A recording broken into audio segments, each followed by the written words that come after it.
todos y todas, bienvenidos nuevamente al canal de Aportes de la Historia. Por segunda vez y consecutivamente Aportes ha cubierto gran parte de las jornadas de jóvenes investigadores del CEIS. Ponemos a disposición las exposiciones en la ronda de preguntas y respuestas. Para Aportes es un orgullo realizar este registro documental de las actividades del centro y de sus grupos cuando somos invitados. Como historiadores, ustedes saben sobre la importancia de los archivos como fuente documental. Esta afirmación busca que nos ayudes a comenzar con un registro audiovisual de las actividades realizadas por nosotros como miembros de la comunidad universitaria, que son múltiples y ricas, pero que se han perdido al no quedar registradas, y solo queda en parte en la memoria de los participantes. Si uno tuviera que buscar el archivo audiovisual de nuestras prácticas en nuestra institución y no lo encontrara porque es inexistente y vos como historiador ya dimensionarías el gran problema. Para Aportes de la Historia, Carlos Alberto Van Howard.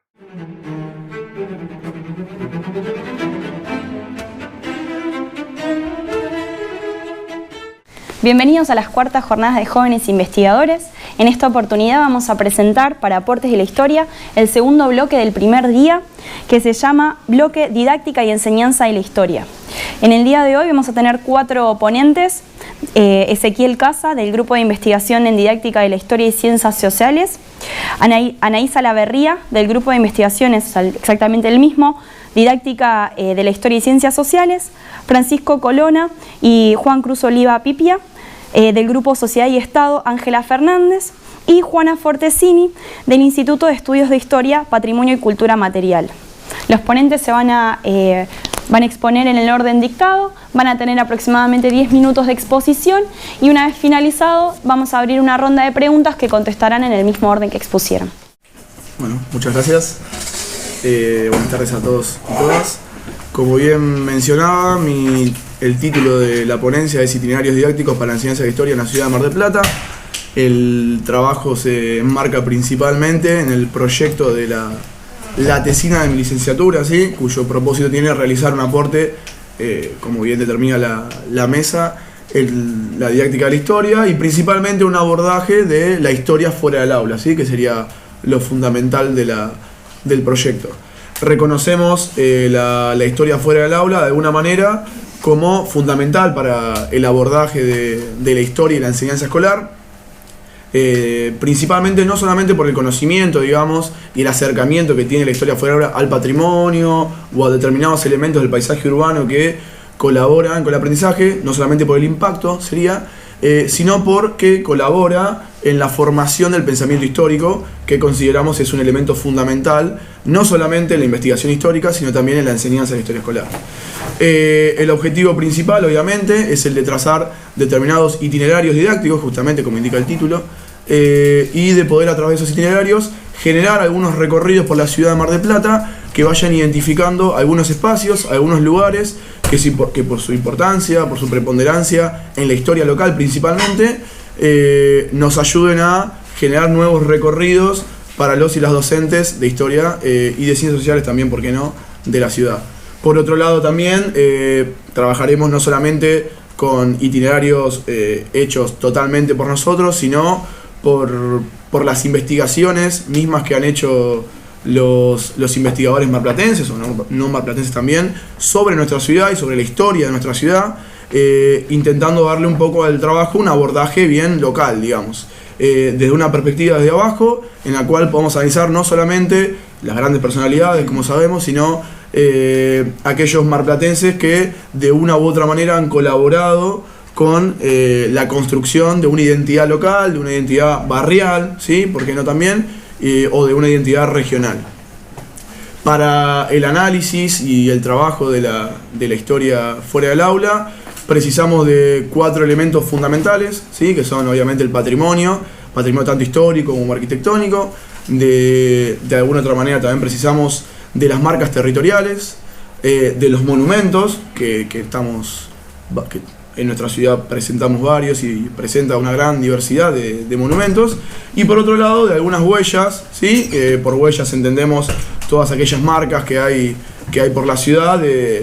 que justamente enfocan o buscan enfocar a aquella mirada desde abajo que mencionaba anteriormente. Por el lado del patrimonio, obviamente el patrimonio va a ir cambiando con respecto a la mirada, digamos, del transcurso de los años y que las sociedades o las colectividades le vayan dando interpretación a ese determinado patrimonio. Puede ser desde un edificio, obviamente, hasta algún espacio puntual que represente o le dé una importancia a una colectividad o sociedad, en este caso a la sociedad o a la colectividad marplatense. Por otro lado, los monumentos, tenemos dos posturas o dos miradas sobre los monumentos bastante marcadas. Por un lado, aquellos monumentos que lo que intentan es representar la imagen de algún prócer nacional,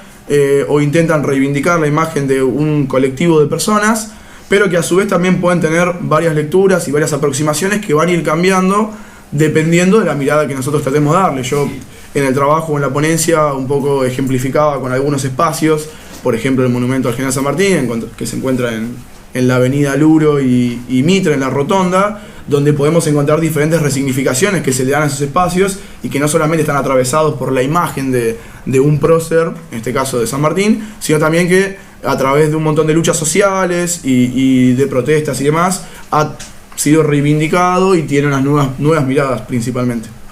Por otro lado, otro de los elementos, tal vez uno de los elementos que más destacamos, es el de las marcas territoriales. Las marcas territoriales son principalmente un nexo entre el pasado y el presente, que generalmente lo que suelen es recurrir a un pasado reciente, que puede llegar a ser oscuro, traumático. En el caso de Argentina, o en el caso de Latinoamérica en general, se utiliza sobre todo para lo que es el análisis de las últimas dictaduras. Y bueno, obviamente Mar del Plata no está ajeno a ese pasado. Por lo tanto, es un elemento fundamental para el análisis y para el abordaje de marcas territoriales en la ciudad, que no necesariamente tienen que ser edificios que recurran a un pasado, como puede ser el Faro de la Memoria, por ejemplo, sino que también las marcas territoriales pueden ser determinadas o delimitadas por aquellos emprendedores de memoria, que es el concepto que utilizamos, que en ese caso podrían ser tranquilamente los alumnos, ¿no? Es decir, los estudiantes y las estudiantes de la escuela secundaria pueden determinar tranquilamente a través de un análisis y de una investigación determinados espacios para marcar para las marcas territoriales que podemos llegar a reconocer en nuestra ciudad. Y por último, el concepto que yo mencionaba anteriormente de huellas, que nos pareció muy interesante justamente para este abordaje y para esta mirada desde abajo, donde, bueno, principalmente desde el abordaje de algunos personajes que pueden llegar a surgir desde la investigación, como decía hoy, de algún historiador local, o puede ser desde la resignificación de algún personaje que nosotros conozcamos o de alguna historia que nosotros conozcamos. Podamos a través de eso generar un vínculo entre la historia y la historia fuera del aula en este caso, y esas huellas que puedan llegar a trazar un nexo. Obviamente, dentro de estos recorridos, dentro de estos itinerarios, se va a buscar poder combinar de alguna manera diferentes espacios, ya sea diferentes marcas territoriales o patrimonios o huellas o también monumentos que logren armar un itinerario determinado para un curso determinado, para una temática determinada. Por un lado, o mejor dicho, por otro lado, también, bueno, de alguna manera, como decía, basarnos en algunas otras fuentes, como pueden llegar a ser las investigaciones de historiadoras locales, o también fuentes escritas, u orales o audiovisuales que podemos llegar a recurrir. Y por último, como decía, que es otro de los elementos fundamentales de la ponencia, es si se puede aprender, qué importancia tiene la formación del pensamiento histórico, el contacto con el paisaje urbano, con el patrimonio, y bueno, de alguna manera, como mencionaba anteriormente, no solamente la importancia y en la formación del pensamiento histórico está el contacto y la visualización del patrimonio, sino el acercamiento a ese y el estudio del patrimonio. Es decir, el docente lo que tiene que hacer, o los docentes y las docentes lo que tenemos que hacer, es intentar intervenir ese patrimonio y buscar de qué manera podemos llegar a generar ese vínculo entre los estudiantes, el patrimonio y la historia y los contenidos históricos escolares, que al fin y al cabo son los que van a nuclear los itinerarios didácticos que plantearemos. Gracias.